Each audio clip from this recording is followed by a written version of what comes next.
Oh god.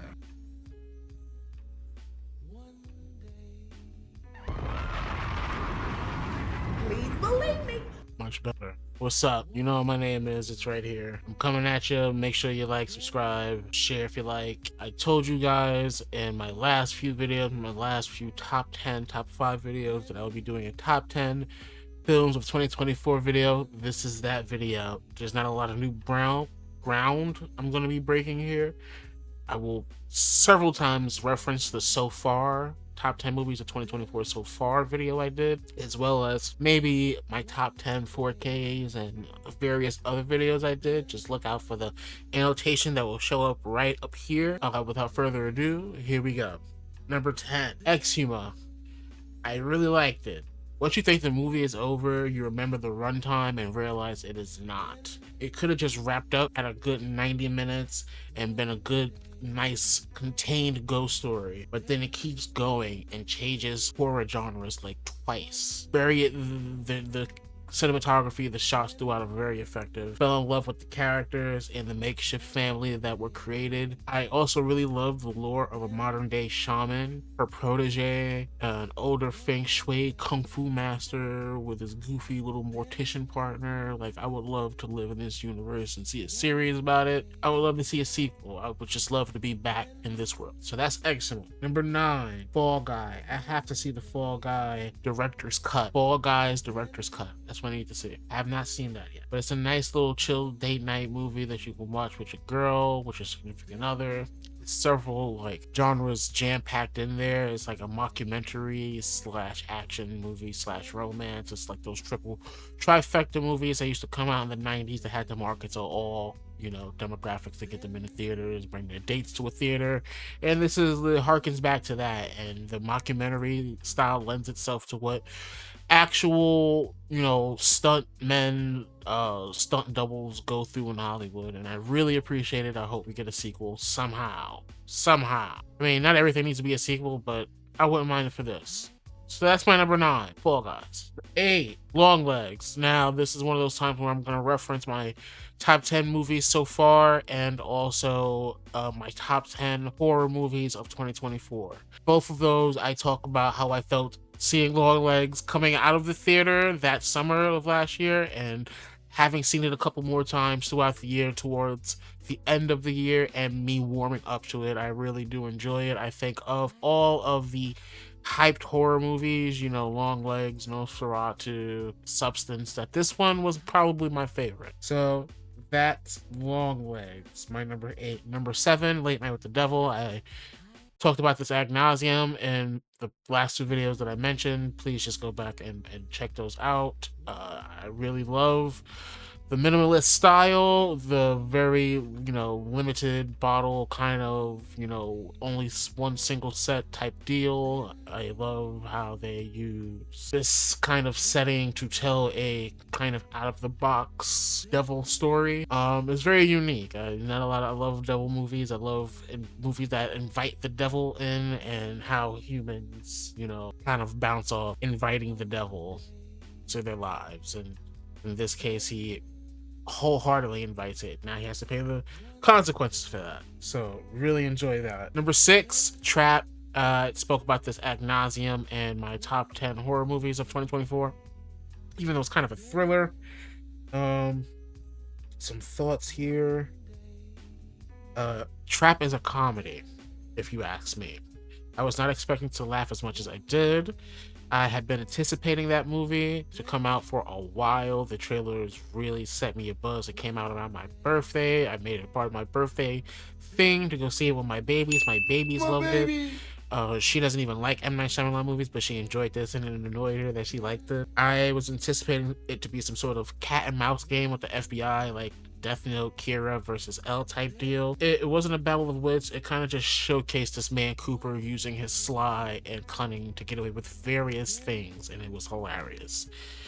Josh Hartnett is great. I love Josh Hartnett. My only 2 main gripes about the movie is that the pop star is a little bit too Mother Teresa, putting herself in harm's way to do the right thing. I don't really know pop stars. I don't think maybe Taylor Swift would do that. I don't know. I don't want to upset the Swifties, and maybe that it should have ended 15-20 minutes earlier than it did. But other than that, I really enjoyed it. It's just a personal preference thing. I really enjoyed it in the theater. A lot of cracking up in the theater. I love the Kid Cudi moments. I mentioned that coming out of a surgery. I just woke up out of anesthesia talking about Kid Cudi's wig in this movie. Really enjoyed it. Next up, for my number 5 movie, a movie that I need to, the next few movies I need to rewatch. I talk about this also ad nauseum in my top 10 movies so far of 2024, and that is Furiosa. This should have done way more better in the box office than it did. Hopefully Anya Taylor-Joy's time in the desert improves in Dune Prophecy.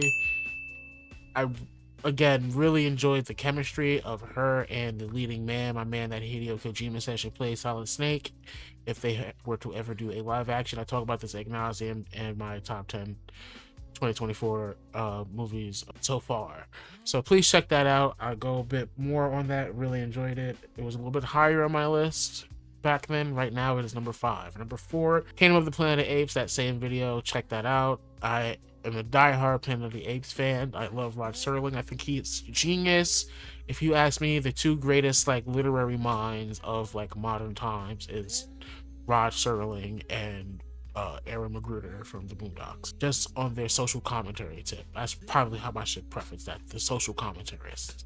If commentarist is a word. Back to the movie. Really enjoyed watching philosophies being taken 2 ways. It kind of reminds me of Attack on Titan that way. I love, showcasing if humanity is damned because it's humanity, or if humanity is an inevitability. The savageness of humanity is an inevitability once civilization is introduced. So I love questioning moralities and humanity on that kind of basis, and this movie has that in spades. I can't wait for the sequel. I hope it's just a remake of Planet of the Apes at this point. Number 3, The First Omen, probably it was my favorite horror movie of 2024. And the video I keep referencing, the so far video, my favorite movie of 2024 so far, it was like my number 2 favorite movie. But I think I mentioned this in my favorite horror movies video as well, that another film came out and it kind of surpassed that for me. But this film was just really great. I enjoy the Omen films. I look at this as the first movie in the trilogy now, discarding the 3rd movie because it's so trash, and this takes its place. Check it out if you haven't. It has one of my favorite scenes in all of 2024. Her basically getting her pregnant belly, to produce itself. Insane, bravo, amazing stuff. Yeah. So my number 2 now is what surpassed that movie, First Omen, in my horror film, which is Strange Darling. I have since gotten Strange Darling on DVD, and when I say DVD, I mean Blu-ray. It's not out on 4K yet. Once it comes out on 4K, I will have it. I adore this movie. I love the soundtrack. I love the subversion. I love my man, where's his name? JT Molnar. I'm a stan for him. I loved him in Smile 2. I love this movie so effing much. It's such a shame the legality issues that's going on. Please check out my top 10 horror movie of 2024 to hear me gush about this film more. And then we go to my number 1 film, and I want to mention this as the Grammys is just completely, all the awards are kind of snubbing this film, and that is Dune 2. It is the greatest film that I had seen in 2024. I went and saw it in IMAX 4 times. I have the 4K. I spoke about it ad nauseum and my top 10 4K film releases of 2024. Spoke about it in both videos, that and the top 10 movies of 2024 so far video. I have become just a Dune-aholic. It's taught me so much about me and myself and my environment and how I view protagonists in fiction and how everything roots and dates back to Dune. I went to the Directors Guild to see Denis Villeneuve talk about it. Hopefully there's some footage here. I took my babies to go see it. I saw it on the big screen once again. I heard him talk about filming it. I heard him talking about, his joy for being in the desert, and I can't wait for Dune Prophecy to come out.